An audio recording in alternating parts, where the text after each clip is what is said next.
안녕하세요. 사연을 부탁해입니다. 오늘의 사연을 소개하겠습니다. 어느 날 퇴근 후 집에 들어갔더니 집안의 싸늘한 공기가 감돌고 있었습니다. 그 모습에 눈치가 보여 방으로 들어갔더니 먼저 퇴근했다던 남편이 보이질 않았어요. 남편 휴대폰도 화장대 위에 그대로 놓여있는 모습에 제가 눈치를 보며 시어머님께 조용히 물었습니다. 어머님, 그이는 어디 간 거예요? 그걸 왜 나한테 묻는 거니? 순간 시어머님 목소리에서도 냉기가 철철 흘러 넘쳤는데요. 그 모습에 어안이 벙벙해진 채 제가 다시 물었어요. 어머님, 혹시 무슨 일 있었던 거예요? 글쎄 그걸 왜 나한테 묻냐니까. 우리 영준이가 안 그랬는데 결혼하고 나서부터 좀 이상해졌어. 네? 그게 무슨 말씀이세요? 말귀를 못 알아듣는 거니? 우리 아들이 너랑 결혼하고 나서부터 이상해졌다고.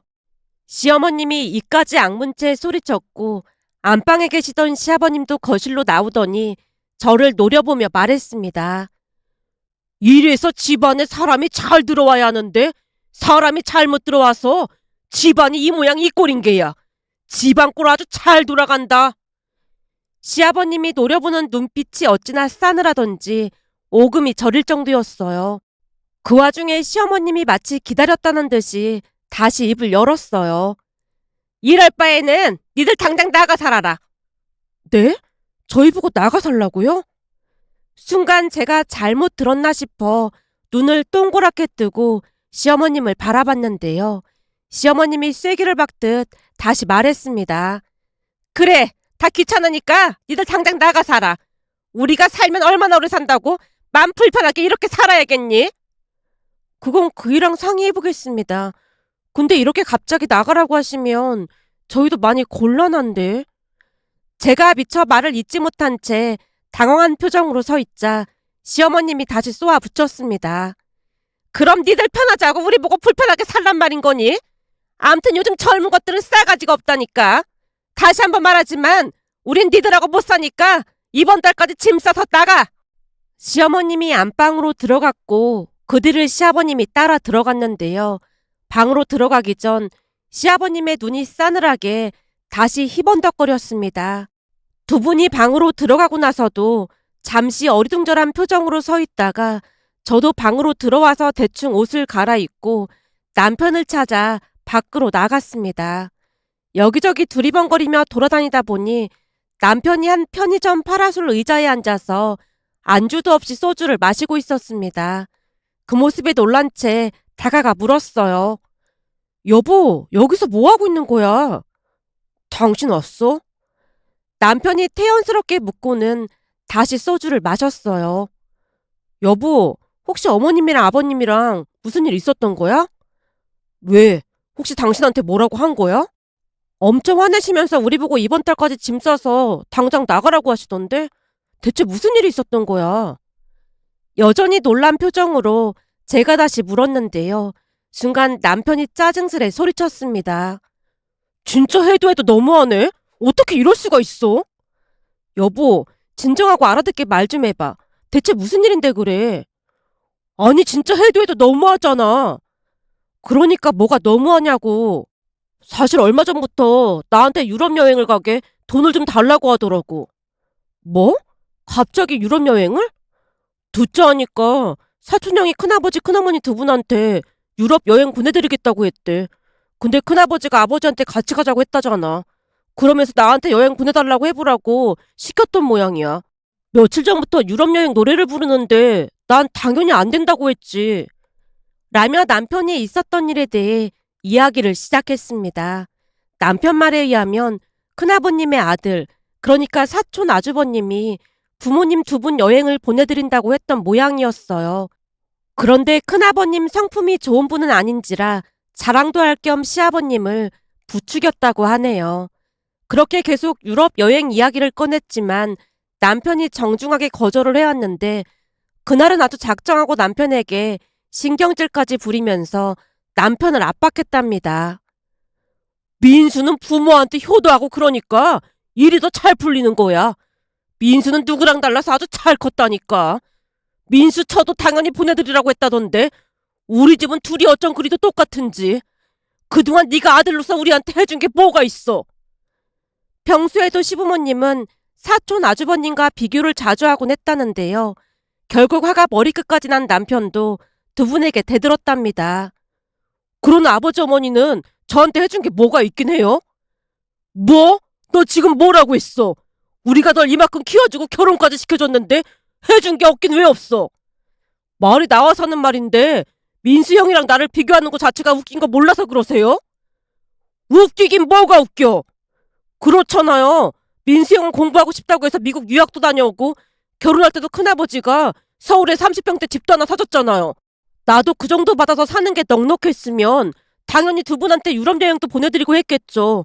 근데 전세 자금도 부족해서 여기 들어와서 살고 있는데 어떻게 그런 말씀을 하시는 거예요? 그래서 집 걱정하지 말라고 우리가 여기 들어와서 살라고 한 거잖아. 근데 뭔 불만이 그렇게나 많아? 우리가 여기 들어오고 싶어서 들어왔어요? 라며 남편이 두 분을 있는 대로 노려보다가 밖으로 뛰쳐나왔다고 하네요. 그날 있었던 이야기를 하던 남편 눈에 눈물까지 그렁그렁해져 있었는데요. 남편의 이야기를 듣고 보니 문득 측은한 생각이 들었습니다. 그 모습에 예전 일들이 주마등처럼 스쳐 지나갔습니다. 그때쯤 우리는 결혼한 지 막 3개월이 되었고 시부모님과 함께 살고 있었어요.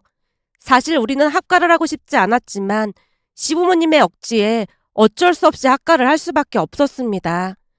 그 일은 결혼을 앞둔 어느 날 일어났습니다. 결혼 준비를 하던 중 아무래도 집 문제가 제일 많이 걸릴 수밖에 없었기에 둘이 열심히 발품을 팔아 집을 알아보러 다녔어요. 하지만 서울 집값을 감당하기에는 돈이 턱없이 부족했습니다. 결국 어느 날 남편과 식사를 하면서 제가 먼저 말을 꺼냈어요. 영준 씨, 집값이 많이 비싼 줄을 알았는데 이 정도일 줄은 몰랐거든? 그러게, 우리가 가지고 있는 돈으로는 어림도 없겠네. 그래서 말인데 내 친구들도 다들 대출받아서 들어가더라고. 우리도 대출받아서 매달 갚아나가는 건 어떨까? 영준 씨랑 내가 고정으로 들어오는 월급이 있으니까 생활비 아껴서 매달 갚아나가면 될 것 같거든? 대출? 나도 생각을 안 해본 건 아닌데 은경이 너한테 미안해서 그렇지. 영준 씨가 미안할 게 뭐가 있어. 내가 모아놓은 돈이 얼마 없으니까 당연히 미안할 수밖에 없지. 정말 미안해. 이미 다 알고 결혼하는 건데 뭐. 그러니까 앞으로 둘이 열심히 벌어서 갚아나가자. 남편이 주눅든 표정으로 사과하는 모습에 제가 조용히 남편을 달랬는데요. 남편은 대학 학비도 학자금 대출을 받았던지라 취업을 하고 내내 학자금도 갚아야 했고 중간중간에 시댁에 일이 생길 때마다 도와드렸다고 했습니다. 그러다 보니 모아놓은 돈이 많지 않았고요. 그렇게 전세대출을 받기로 결정을 했고 다시 집을 알아보러 다니던 어느 날 시부모님이 불러서 시댁으로 갔습니다. 그런데 그날 시아버님이 인상을 잔뜩 쓴 채 입을 뗐습니다. 내가 우리 아들한테 듣자하니 네가 대출을 받자는 말을 꺼냈다며? 아, 네. 우선은 돈이 부족해서 대출 받기로 했습니다. 우리 집안이 어떤 집안인데 대출을 받아 대출을 받기엔. 시아버님이 못마땅하다는 표정으로 나무라듯 말을 하자 남편이 끼어들었습니다. 아버지, 우리가 대출을 왜 받겠어요? 돈이 없으니까 받는 거지. 아니지. 우리가 돈이 없는 게 아니라 내가 없어서 받는 거구나. 그러니까 은경이는 돈이 좀 있는데 내가 모은 돈이 없어서 대출을 받아야겠더라고요. 근데 아버지 보고 대신 받아달라는 것도 아닌데 왜 그러시는 거예요? 뭐? 왜 그러시는 거야? 너 지금 그 말본새가 뭐야? 시아버님이 얼굴까지 시뻘개진 채 남편을 노려봤습니다. 그 모습에 남편이 어이없다는 듯이 다시 대답했어요. 대출 안 받으면 저희 보고 어떻게 하라는 말이에요? 우리 집안에서 대출은 절대 안 돼. 아니 그럼 돈이 없는데 대출을 받지 말라고 하면 결혼을 하지 말라는 소리예요? 누가 결혼을 하지 말래? 그럼 대체 무슨 의미로 말씀하시는 거예요? 대출 받지 말고 그냥 자금 원금 같은 거라도 알아보던지 해. 집 얻는데 대출 받는 거 친척들이 알기라도 해봐. 집안 망신도 그런 망신이 없지. 니들 대출 받을 거면 우리랑 영권을 생각해. 우린 니들 결혼식 참석도 안 할 거니까. 시아버님이 괜한 억지를 부리는 모습에 정말 어이가 없었기에 제가 넋이 나간 표정으로 앉아 있었는데요. 남편도 역시나 저와 같은 심정이었던지 짜증스레 말했습니다. 돈을 보태줄 것도 아니면서 대출 받는 것까지 뭐라고 하면 뭘 어쩌라는 거예요? 그러게 그동안 내 월급 모아준다고 했던 거 그대로 돌려만 줬어도 이런 사달이 안 났잖아요. 그런데 어떻게 그런 말을 하세요? 아무튼 우린 니들 대출 받는 꼴 절대 못 본다. 시아버님이 계속해서 말도 안 되는 억지를 부려대는 모습에 큰 충격을 받을 수밖에 없었는데요. 남편 눈에서 금방이라도 눈물이 쏟아질 것만 같았기에 제가 중재를 하기 위해 말을 꺼냈습니다. 저기 그럼 우리 친정에 들어가서 살아도 되는데 그렇게 하겠습니다. 뭐? 친정에 들어가서 산다고? 네, 친정집 평수가 넓어서 우리 둘이 들어가 살아도 불편할 게 없거든요. 그렇잖아도 우리가 집 구하러 다닌다니까 부모님이 돈 모을 때까지만 들어와서 살라고 하시긴 했습니다. 그럼 대출 안 받아도 될 것 같아서요. 제 나름대로 해결책을 내놓았지만 시아버님 성에 차는 대답은 아니었던지 시아버님이 다시 버럭했습니다. 그것도 절대 안 되지. 어디 할 짓이 없어서 처가살이 시킬 생각을 해. 그럼 이것도 안 되고 저것도 안 되면 우리 보고 뭘 어쩌라는 겁니까? 남편이 다시 버럭하는 모습에 시아버님 입에서 기가 막힌 말이 새어나왔습니다. 처가살이 얘기가 나왔으니까 하는 말인데 우리 집안 체면도 있고 하니까 그냥 여기 들어와서 살 생각해. 아버지, 말이 되는 소리를 하세요. 은경이네 집처럼 집이 넓은 것도 아니고 여기서 불편하게 어떻게 같이 살아요? 4명이 살 건데 28평이 좁긴 뭐가 좁아. 50평대보단 많이 좁죠. 아무튼 다 필요 없고 여기 들어와서 살 생각해. 그럼 대출을 안 받아도 돼서 이자도 아끼고 좀 좋아. 여기서 살면서 돈 벌어서 나갈 생각해. 시아버님이 쐐기를 박듯 말을 하는 모습에 남편이 두 분을 쏘아보며 말했습니다. 우린 여기 들어와서 살 생각 없으니까 알아서 하세요. 두 분한테 대출을 받아달라고 하는 것도 아니고 그렇다고 돈을 빌려달라고 하는 것도 아닌데 이러는 이유를 진짜 모르겠네요. 그럼 우린 니들 결혼식에 참석 안 할 테니까 그리 알고 있어. 예, 그럼 저희도 누나처럼 부모 없이 그냥 결혼식 하면 되겠네요. 은경아, 가자. 라며 남편이 제 손을 잡고 그곳을 나와버렸습니다. 사실 남편에게는 누나가 한 분 있었는데요. 시부모님이 견딜 수 없을 정도로 힘들게 해서 연을 끊고 살고 있다고만 들었습니다. 그렇잖아도 결혼식 전에 한번 만나 뵙기로 했었고요. 그날 남편과 함께 맥주를 마시던 중 조용히 물었습니다. 근데 누님 결혼식에 진짜로 두 분이 참석 안 하신 거야?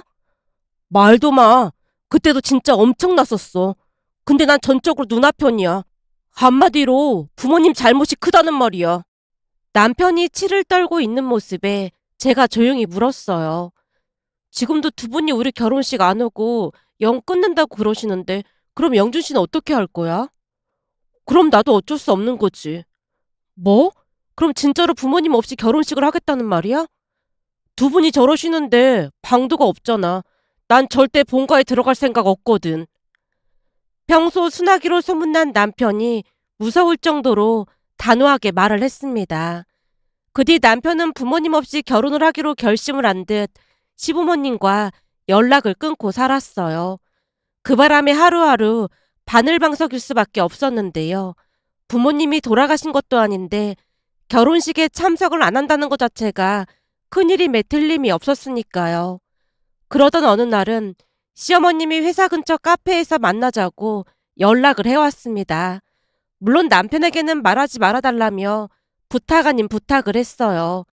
잠시 후 시어머님이 기다리고 있는 카페로 들어갔는데 저를 보자마자 시어머님이 달려와서 와락 손을 잡는 게 아니겠어요?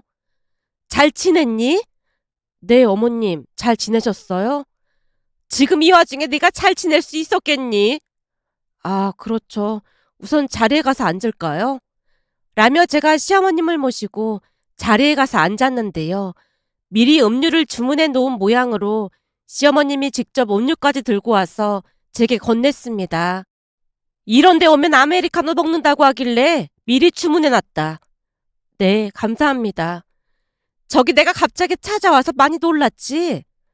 조금 놀라긴 했습니다. 내가 오죽했으면 이렇게 널 찾아왔겠니? 자식이라고 둘밖에 없는데 딸 하나는 얼굴도 안 보고 살고 있잖니. 근데 아들하고도 영 끊고 살면 내가 너무 불쌍하지 않겠니? 시어머님이 제게 하소연하듯 말을 했는데요.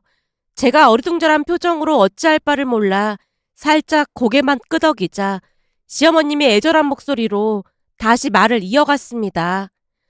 은경아, 네가 우리 영준이 좀 잘 설득해주면 안 되겠니? 영준이랑 우리가 영 끊고 살면 너도 발 뻗고 잘 수 있겠니? 너 그렇게 모진 사람은 아니잖니. 그게 저도 영준 씨를 설득은 하고 있는데 아무래도 마음이 많이 상한 것 같아요. 그러니까 네가 중간에서 잘 좀 설득해주면 영준이도 마음을 돌릴 거 아니야. 영준이가 우리 말은 안 들어도 네 말은 잘 듣잖니. 그러니까 네가 영준이 좀 잘 설득해다오. 내가 이렇게 부탁 좀 하마. 시어머님 눈에서 금방이라도 눈물이 쏟아져 나올 것만 같은 모습이었기에 제가 조용히 고개를 끄덕이다가 되물었습니다. 어머님, 그럼 저희 대출받아서 들어가도 되는 거예요? 그렇게만 되면 영준 씨도 마음 풀릴 것 같거든요. 그렇지 않아도 내가 영준이 아버지를 설득하고 또 설득해봤는데 예전부터 보통 고집이 아니다 보니까 영 들어먹질 않지 뭐니. 그럼 제가 어떻게 하길 바라시는 건데요? 내가 이런 말 하기 좀 그렇긴 한데 우선 한 1년 정도만 들어와서 살다가 돈 모았다고 하고 분가하면 어떻겠니? 그게 영준 씨가 학가는 절대 안 한다고 했어요. 사실 저도 그건 좀 불편할 것 같고요. 제가 눈치를 보며 거절 의사를 표했지만 시어머님이 눈을 반짝이며 다시 입을 뗐어요. 아니야, 불편할 것도 없어. 니들도 일하고 우리도 일해서 저녁에만 잠깐 마주칠 텐데 그것도 영준이 아버지는 밤에 일을 하러 가는 날도 많아서 불편할 것도 별로 없을 거야. 그리고 그냥 한 공간에 있는 것뿐이고 서로 각자 인생 살면 되잖니. 그러니까 네가 영준이 좀 잘 설득해줘. 자식이 둘이나 있는데 둘 다 영 끊고 살면 내 인생이 너무 불쌍하잖니. 내가 요즘 불면증 때문에 보통 고생하고 있는 게 아니야. 오죽했으면 병원 가서 약까지 처방받았겠니. 네가 한 사람 인생을 살린다는 생각으로 영준이 좀 잘 설득해다오. 내가 이렇게 다시 한번 부탁하마. 시어머님이 마치 다른 사람처럼 제게 부탁하고 또 부탁했습니다. 결국 다음날 남편을 만나서 넌지시 이야기를 꺼냈어요. 영준 씨, 본가에 들어가서 사는 건 여전히 반대인 거지? 당연하지. 우리 부모님 진짜 특이한 건 은경이 너도 잘 알잖아. 엄청 스트레스 받을 거야. 누나랑 나도 그 비율을 못 맞추는데 은경이 너가 어떻게 맞추겠어? 그럼 두 분 다 우리 결혼식에 참석 안 하신다고 하는데 그건 어떻게 할 생각이야? 제가 걱정 가득한 표정으로 묻자 남편 입에서 뜻밖의 말이 새어나왔습니다. 그럼 그냥 비워두고 해야지. 뭐? 진짜로 비워둔다고? 부모님이 안 계신 것도 아니고 그냥 비워둔다는 건 많이 이상하지 않을까? 그럼 누나랑 매형 보고 앉아달라고 하지 뭐. 아참, 그렇잖아도 다음 주쯤 누나랑 매형이 식사 한번 하자고 하는데 시간 괜찮지? 난 괜찮긴 한데. 그럼 다음 주 토요일 날 같이 식사하자. 라며 남편이 대놓고 시부모님 이야기를 피하는 듯 해보였습니다. 그렇게 시간이 지나서 시누이 부부를 만나러 갔는데요. 그날 만나서 식사를 하면서 와인도 한 잔씩 곁들이다 보니 남편이 조금 취했고 시부모님 이야기를 꺼냈습니다. 누나, 부모님이 내 결혼식에도 참석 안 하신대. 그러니까 누나랑 매형이 혼주석에 좀 앉아주면 안 될까? 너랑은 나름 잘 지냈잖아. 근데 또 뭐가 불만이라는 건데? 그게 내가 창피해서 어디 가서 말도 못하겠는데 어머니 아버지가 적금 들어준다고 해서 내가 매달 꼬박꼬박 월급 보낸 거 두 분이 다 탕진한 건 내가 말했었잖아? 그러게 내가 절대 믿지 말라고 했잖아. 암튼 은경이는 결혼 자금을 꽤 모았는데 그러다 보니 난 돈이 얼마 없거든. 그래서 집 구하는데 대출을 받는다고 했더니 아주 난리가 났었어. 아니 보증을 서달라는 것도 아니고 네 이름으로 대출을 받겠다는데 뭐가 문제라는 거야? 내 말이 그 말이야. 암튼 절대 대출 받지 말라고 하길래 그럼 처가살이를 하겠다고 말했더니 그것도 반대한다면서 본가에 들어와서 살라고 하는 거야. 이게 말이 되는 소리냔 말이야. 그 순간 남편의 손이 파르르 떨렸습니다. 그런데 시누이 입에서 뜻밖의 말이 새어나왔어요. 그러니까 학가를 하자고 했단 말이지? 그 조건을 안 들어주면 결혼식에 참석을 안 하겠다고 했고. 이건 우길 걸 우겨야지. 해도 해도 너무하잖아. 그럼 그냥 학가한다고 해. 뭐? 그게 무슨 소리야? 그냥 학가한다고 하라고. 그리고 결혼식부터 하란 말이야. 그러다 난장판 되면 어쩌려고. 나 믿고 우선 내가 시키는 대로 해봐. 라며 신우이가 알 수 없는 미소를 짓고 있었습니다. 그 뒤 우리는 신우이를 믿고 학가를 하겠다고 했고 결혼 후 시댁에 들어가서 살았어요. 물론 한두 달가량은 별 문제 없이 살았고요. 그런데 역시나 해외여행 이야기가 나오면서 난리가 나고 말았습니다. 결국 그날 남편이 집에 들어가자마자 두 분에게 통보하듯 말했습니다. 두 분이 나가라고 하니까 우리 곧 나가드릴게요. 뭐? 진짜 나가겠다고? 우리 보고 나가라면서요. 그럼 나가드려야죠. 남편이 비아냥대면서 말을 하자 시아버님이 집안이 떠내려가라 소리쳤습니다. 우리도 자식 같지 않은 니들이랑 살 생각 없으니까 당장 짐 싸서 나가. 그리고 앞으로 우리 얼굴 볼 생각도 하지 마라. 이제부터 우리한테 자식은 없는 걸로 알고 살 테니까. 네, 알겠습니다. 남편이 방 안으로 들어가려고 하자 시아버님이 남편에게 달려들었는데요. 시어머님과 제가 뜯어 말려야만 했습니다. 그렇게 얼마 후 시부모님이 일을 하러 나간 사이 이사를 했습니다. 그런데 이사를 하고 오후 늦게 시어머님에게 전화가 걸려왔습니다. 예, 너 지금 뭐 하는 거냐? 네? 그게 무슨 말씀이세요? 나가라고 해서 나왔는데요. 그게 아니라 가전제품을 다 가지고 가면 우리는 어떡해? 그거 제가 혼수로 사가지고 간 거잖아요. 그러니까 가지고 나왔죠. 뭐가 어쩌고 어째? 니들 진짜 이럴 거야? 라며 시어머님이 노발대발 소리를 지르고 난리를 쳤습니다. 그 모습에 정말 어이가 없을 수밖에 없었는데요. 결혼 전에는 시어머님이 혼수를 해올 필요가 없다고 몇 번이나 강조하고 또 강조했지만 결혼하고 한 달도 되지 않아서 저를 앉혀놓고 말했습니다. 너도 알다시피 집안에 가전제품이 오래돼서 불편한 게 한두 가지가 아니야. 그래서 말인데 내 집도 같이 쓰려면 좀 좋은 게 있어야 하지 않겠니? 아, 네. 그럼 가전제품 좀 바꿀까요? 그래. 세탁기랑 냉장고도 바꿔야 하고 김치 냉장고도 바꿔야 하고 요즘은 건조기랑 식기세척기도 필수품이라고 하더구나. 그것도 다 사고 그리고 거실에 있는 TV도 큰 걸로 바꿔야 하고 안방에 있는 TV도 적당한 걸로 하나 사자꾸나. 네, 알겠습니다. 라며 제가 흔쾌히 가전제품을 샀는데요. 저도 써야 하는 부분이었기에 큰 불만이 없었으니까요. 그런데 가전제품을 산 지 얼마 되지도 않아서 나가라는 말에 경악을 금치 못했는데요. 모든 가전제품을 최고급으로 사야 한다고 해서 꽤 큰 금액이 들어갔었거든요. 결국 시댁에서 나오기 전 제가 시어머님께 가전제품에 대해 물었습니다. 어머님, 그럼 저희 나갈 때 가전제품 다 가지고 가야 할 것 같은데 새로 사셔야겠네요. 뭐? 내 살림을 네가 왜 가져가? 그게 왜 어머님 살림이에요? 제가 사온 거잖아요. 근데 이제는 나가야 하니까 우리가 가지고 가는 게 맞는 거죠. 웃기는 소리 하지 마. 내 살림에 얼씬더거리지 마라. 라며 시어머님이 벌쩍벌쩍 뛰는 모습에 기가 막힐 뿐이었습니다. 사실 가전제품을 살 때는 나중에 분가해서 나올 때 그냥 드리고 나올 생각이었으나 두 분에게 너무나 실망을 한 나머지 두 분이 출근했을 때 이삿짐 센터를 불러서 친정으로 가지고 왔습니다. 그 부분에 시어머님이 노발대발 난리를 치셨고요. 어찌나 소리를 지르시던지 남편이 전화를 받아서 한동안 이야기를 했고 나중에는 두 분 전화번호를 차단해버렸습니다. 그나마 다행이었던 것은 시부모님 두 분이 우리 아빠를 많이 무서워했는데요. 그 이유도 참 기가 막힐 수밖에 없었어요.